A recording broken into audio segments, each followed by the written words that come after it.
Bienvenue à l'émission Virage vert. Notre thème cette semaine, l'eau. Plusieurs reportages vous seront présentés. Un reportage de Nadia Delia qui rencontre M. Normand Massicotte de la Régie intermunicipale de l'eau pour nous expliquer le long processus entre la prise d'eau jusqu'à notre robinet. Nous aurons aussi un petit truc écologique de la semaine pour vous parler de certains produits nettoyants qui vont diminuer notre impact sur la qualité de l'eau. Mais pour commencer, allons tout de suite rencontrer M. Marcel Comiré du Covabar qui nous parle de la rivière Richelieu.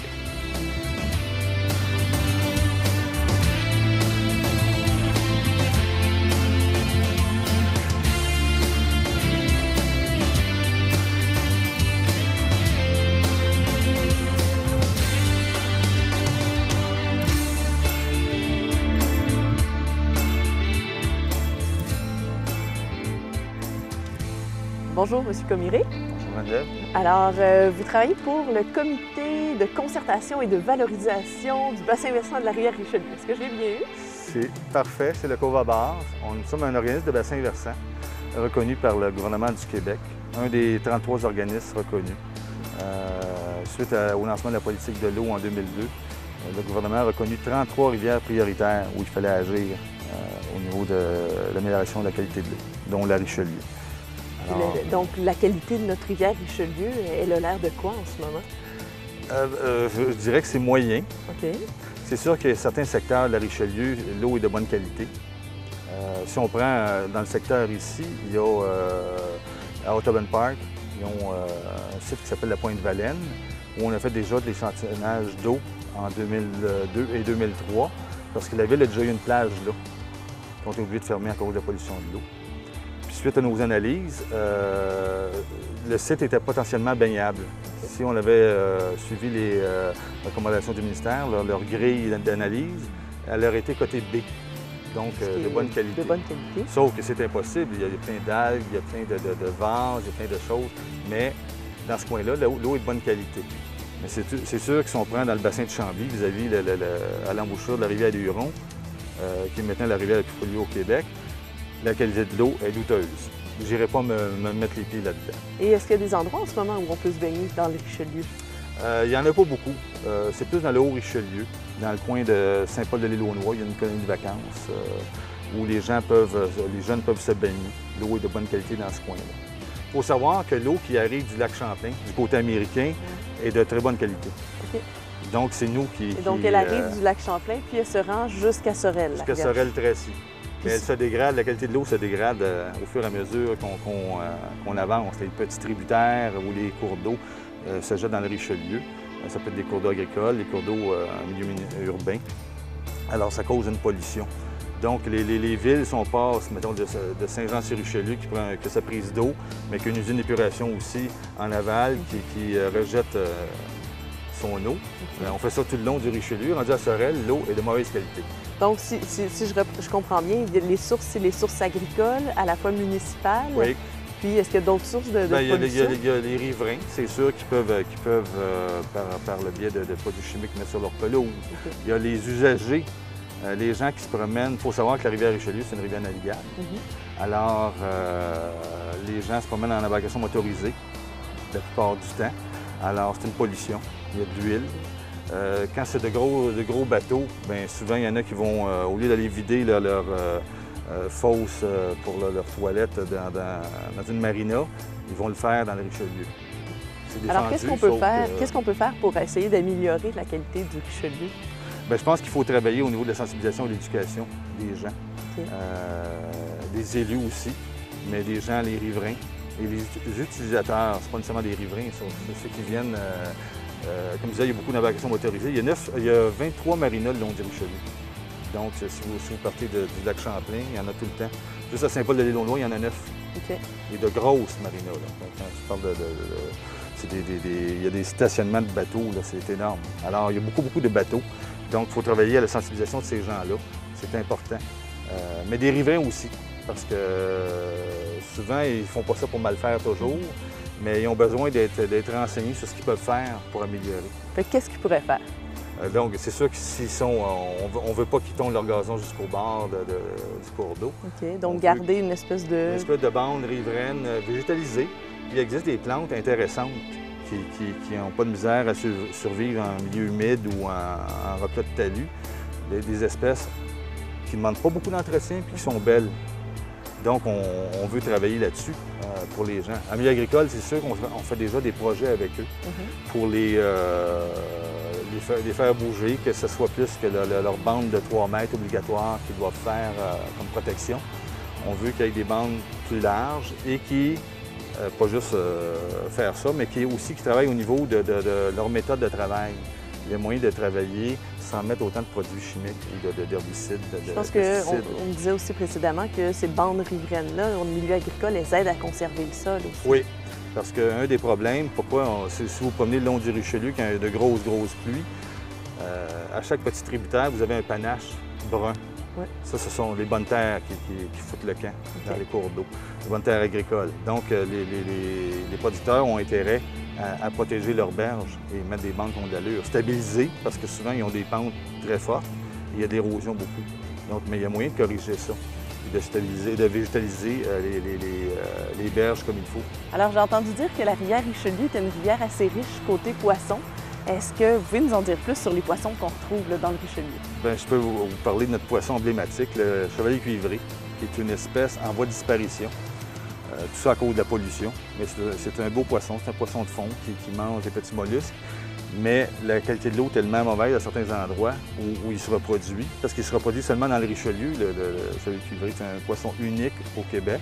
Donc on le retrouve nulle part ailleurs dans le monde? Nulle part ailleurs. Il se promène un peu dans le fleuve, mais il se reproduit dans le Richelieu. Okay. Puis comme les endroits où il se reproduit, au refuge faunique Pierre-Étienne Fortin à Richelieu et à Saint-Ours, il y a beaucoup de pollution dans ces endroits-là. Donc, le poisson a de la misère à se reproduire. Donc, c'est un indicateur de la qualité de l'eau, le chevalier cuivré. On sait que lui, s'il ne survit pas, il y a d'autres poissons après ça qui ne survivront pas non plus. Puis, il ne faut jamais oublier que la qualité de l'eau, les derniers de la chaîne alimentaire, c'est l'humain. Oui. Donc, on prend cette eau-là. La plupart du temps, les municipalités le long du Richelieu captent l'eau dans le Richelieu. Donc, pour la consommation. Pour la consommation. Donc, comme je disais tantôt, il y a de la pollution qui se fait des lignes américaines jusqu'à Sorel. Bien, plus on va vers Sorel, plus les municipalités sont obligées de traiter l'eau avec des produits chimiques. On ne sait pas tous les impacts que ça peut avoir. Donc, c'est notre eau potable, donc c'est notre santé aussi. C'est la santé de l'humain, la santé des écosystèmes. Alors, le chevalier cuivré nous sert à ça. Ça, c'est notre poisson emblématique. Sauf qu'il y a d'autres poissons qui sont moins bien vus. On a un poisson qui a été introduit, la tanche. Okay. Un poisson, je pense, qui provient d'Allemagne, d'Europe. C'est un poisson comestible, mais c'est un poisson la pollution ne le dérange pas. C'est un poisson qui survit facilement et qui prend la place de d'autres espèces indigènes. Alors, c'est un petit peu... Est-ce que c'est ce qu'on appelle une espèce qui est envahissante? Oui, c'est envahissant. Ça, c'est une espèce de poisson. On a aussi la moule zébrée, qui est un petit mollusque qui provient d'Asie, celle-là, mais qui se développe à un rythme effrayant. Il y en a dans le Richelieu, il y en a dans le lac Champlain, il y en a dans le fleuve beaucoup. C'est arrivé par des ballastes de bateaux. Et il y en a dans le Richelieu. Heureusement, dans la vallée du Richelieu, on est chanceux. Il n'y en a pas beaucoup. Mais si on prend le Haut-Richelieu, dans le coin de Saint-Jean, il y en a énormément. C'est des quantités. Ça peut bloquer des tuyaux de prise d'eau. Ça peut bloquer... ça tue les moules indigènes. Ça se fixe partout. Si vous aviez un dernier message là, en ce qui concerne notre rivière Richelieu, qu'est-ce que vous voudriez nous laisser savoir? Bien, je pense que les gens doivent en prendre soin, doivent faire attention. Comme je disais tantôt, c'est notre santé qui est en jeu. C'est beau acheter des bouteilles d'eau, mais c'est pas ça la solution. Si on veut avoir une rivière en santé, on trouve ça beau, une rivière, on trouve ça intéressant, on veut rendre ça accessible à la population, bien, faites-y attention. Donc, tout le monde peut faire quelque chose, en partant des agriculteurs jusqu'à la population en général. Il faut faire attention à nos cours d'eau et la Richelieu, qui est une belle rivière patrimoniale. Bien, merci beaucoup, M. Commieri. Merci. Quelle action posez-vous pour éviter de gaspiller de l'eau? Quelle action je pose? Je ne lave pas mon véhicule à l'extérieur. Ensuite, l'eau, je l'achète pour l'éviter d'en gaspiller. Je lave ma vaisselle à main au lieu d'utiliser le lave-vaisselle. Ensuite, quand on prend une douche, on la prend au lieu de prendre un bain. J'en fais pas. J'en fais aucune. Ben, je lave pas le véhicule à l'extérieur, le gazon, je l'arrose pas. Il y a certains petits gestes qu'on peut faire qui sont assez faciles pour justement économiser. Ah, ben un petit geste tout simple. Lorsque je brosse mes dents, en 2 coups de brosse, là, ben, je ferme le robinet. Fait que c'est à ce moment-là, ben, j'économise l'eau. C'est sûr, attendre que le lave-vaisselle soit bien plein. Aussi, mes lavages à l'eau froide. Je prends moins de douches. Je mets la pression moins forte. J'essaie de laver à l'eau froide. Faire des plus grosses brassées. Essayer d'en faire moins, ça, toutes les semaines. Bon, dans mes toilettes, j'ai un bassin pour réduire la quantité d'eau qui va dans mes toilettes. Donc, c'est tous des petits gestes. Je pense que si tout le monde fait un petit geste comme ça, ben on va y arriver. Tourner le robinet, avoir de l'eau qui coule, c'est un geste quotidien auquel on ne pense plus vraiment. Toutefois, entre l'eau qui coule dans la rivière et celle qu'on retrouve dans notre robinet, il y a plusieurs étapes pour la rendre potable. Nadia Delia est allée démystifier tout ça en rencontrant M. Normand Massicotte de la Régie intermunicipale de l'eau.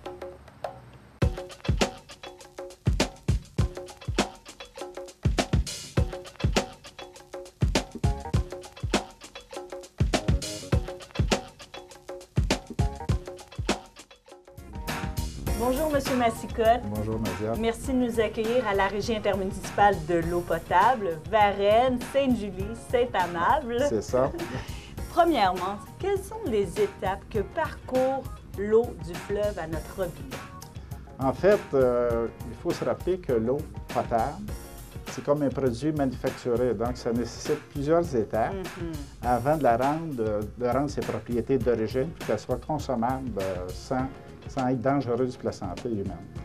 Et on voit ici la première étape au tableau qui consiste en fait à aller puiser l'eau brute à même le cours d'eau qui est le fleuve et l'acheminer dans l'étape 2 qui est une étape de dégrillage. En fait, on enlève les matières grossières pour pas qu'ils obstruent donc les branches, des choses comme ça. Exactement.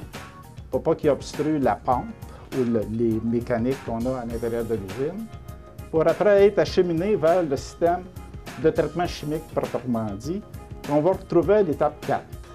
Qu'est-ce qu'il faut faire dans le fin fond? C'est qu'il faut agglomérer les colloïdes qui sont dans l'eau, qui sont un peu toutes sortes de choses. Donc, c'est de regrouper ces bactéries? C'est des bactéries, en fait, c'est des déchets. OK. Dans ces déchets-là, il y a des bactéries, il y a des virus, il y a des métaux lourds. Et normalement, ces particules-là, ces colloïdes-là, sont tellement fines qu'ils sont maintenus en suspension dans l'eau. Et si on veut les extraire de l'eau, dans un délai raisonnable, il faut les agglomérer. Donc là, on commence à mettre des produits chimiques. Là, on commence à mettre des produits chimiques. La première étape, à l'étape 3, on met de l'ozone dans l'eau. C'est pour tuer toute forme d'activité microbiologique dans l'eau, pour pas que dans le procédé comme tel, on trouve une augmentation des micro-organismes qui pourraient venir à un moment donné se reproduire à l'intérieur du système puis les retrouver avec la chaleur et tout ça. Donc, à cette étape-là, on fait une préozonation. Par après, on attire un sel d'alun dans l'eau qui va faire en sorte qu'il va créer lui aussi des colloïdes, mais de charge contraire aux colloïdes qui sont présents dans l'eau, de sorte qu'ils vont s'agglomérer en périphérie de la colloïde pour grossir la dimension de la colloïde d'origine. Donc, c'est sûr que si on prend que ce grossissement de colloïde-là va faire en sorte que la particule va devenir plus pesante. Et donc, va tomber dans le fond. Plus rapidement, ce qui va permettre de l'extraire de l'eau.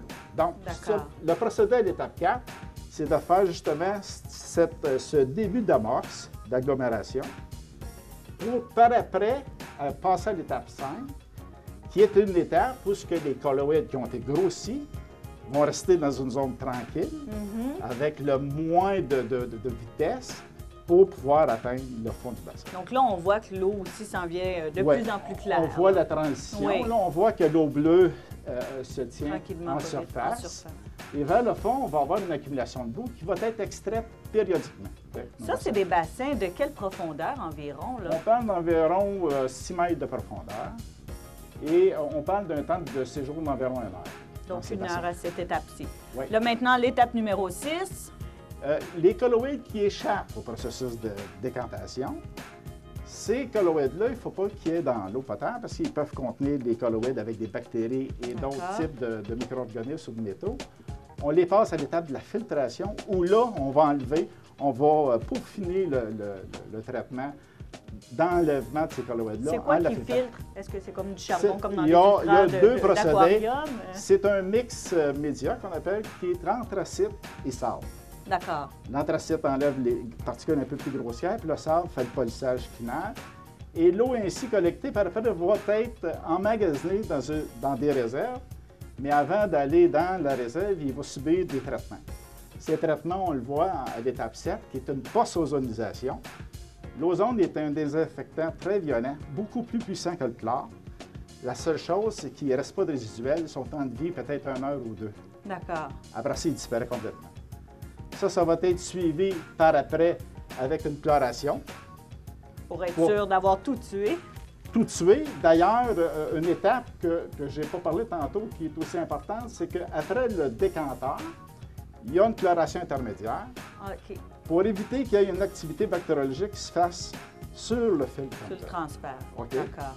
Et là, il se fait ce qu'on appelle dans le métier une post-chloration, c'est-à-dire qu'après tout le traitement, après l'ozonation, on met le chlore. Le chlore, c'est notre garantie que s'il arrive un événement ultérieur dans le réseau, il va y avoir un élément désinfectant pour enlever ces micro-organismes de l'eau. On en arrive à la distribution là, après 6 heures, ou dépendamment de la période, pour aller vers les usagers de Varennes, Sainte-Julie, Saint-Omer. Il faut souligner que pour se rendre à Sainte-Julie, Saint-Omer, il y a quand même une bonne distance qui peut varier entre 9 et 15 km. On a des postes qui relèvent la pression et qui emmagasinent l'eau aussi pour faire des espaces tampons pour la consommation instantanée. Et ces stations-là peuvent avoir et ont la rechloration pour éviter que le chlore baisse à un niveau trop bas. Au niveau des coûts, ça peut représenter combien un budget pour la régie ici? On parle d'un ordre de grandeur de 4 millions. 4 millions par année de budget. On parle d'une tranche actuellement d'1 100 000 pour le loyer, des équipements et des bâtiments. Et le différentiel, c'est le salaire et les opérations, l'électricité, les produits chimiques. Donc, c'est quand même une dépense très importante. Il faut prévoir aussi des agrandissements, des améliorations. C'est sûr que nous, actuellement, Parce que là, Sainte-Julie, ça pousse, Saint-Amable, ça pousse. Oui, mais on a quand même une bonne présence sur le territoire qui a fait en sorte qu'il a ralenti la progression de la consommation, qui permet de donner un temps de vie aux installations sur une période plus longue, et ce qui amortit tout l'investissement sur une plus longue période et qui nous permet de baisser les coûts. En terminant, avez-vous vu une amélioration? Est-ce que le fleuve est plus propre avec tout le programme d'assainissement des eaux que les villes doivent gérer?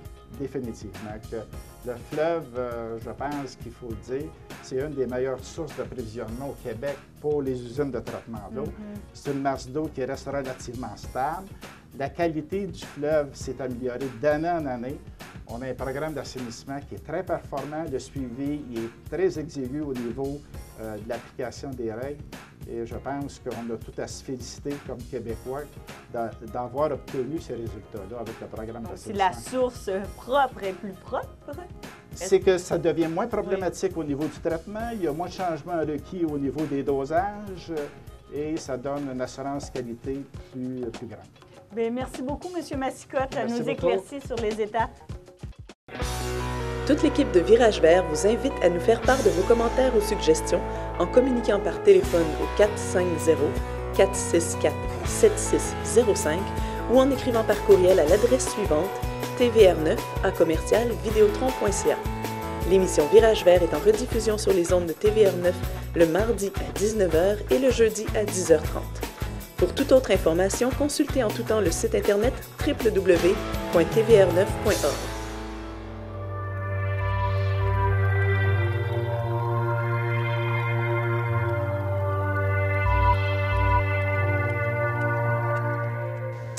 Comment minimiser notre impact sur la qualité de l'eau lorsque nous faisons le nettoyage dans nos maisons? Tout d'abord, on doit revoir notre perception de l'eau et savoir que les produits qu'on ajoute dans l'eau auront un impact sur nos plans d'eau et sur les milieux naturels environnants. Chaque famille consomme annuellement entre 20 et 40 litres de produits nettoyants, ce qui représente une soixantaine de produits chimiques différents.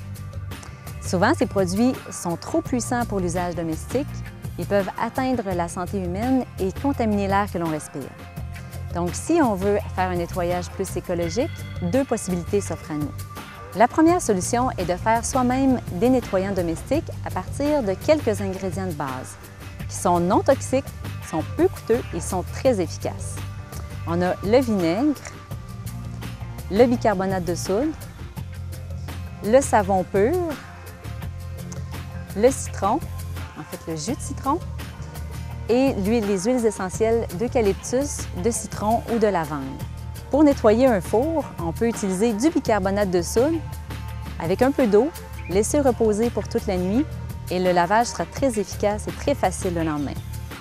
Pour déboucher un drain, on mélange à part égale du vinaigre et du bicarbonate de soude. On laisse agir pendant 20 minutes, puis on rince à l'eau bouillante. Rendez-vous sur le site Internet de Famille Verte à www.familleverte.ca. Vous y trouverez des liens pour obtenir des recettes de produits nettoyants faits maison. La deuxième possibilité qui s'offre à nous, c'est de choisir des produits ayant la certification Écologo. Écologo, c'est le symbole du programme Choix environnemental Canada et qui assure que les produits sont 100% biodégradables. On choisit alors des produits québécois détenant la certification, soit les nettoyants le mieux, Bio Nature, Bio Vert et Attitude. Faire un nettoyage écologique, c'est reconnaître que l'eau circule en continu dans l'environnement. Donc, les produits que j'y ajoute auront un impact sur la qualité de l'eau. Pour la préserver, je choisis de faire moi-même des recettes maison ou d'opter pour des produits détenant la certification Écologo.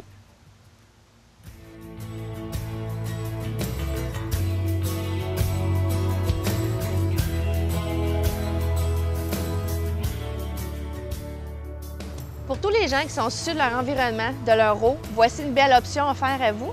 Je vous les présente, c'est des bacs d'alimentation recyclés.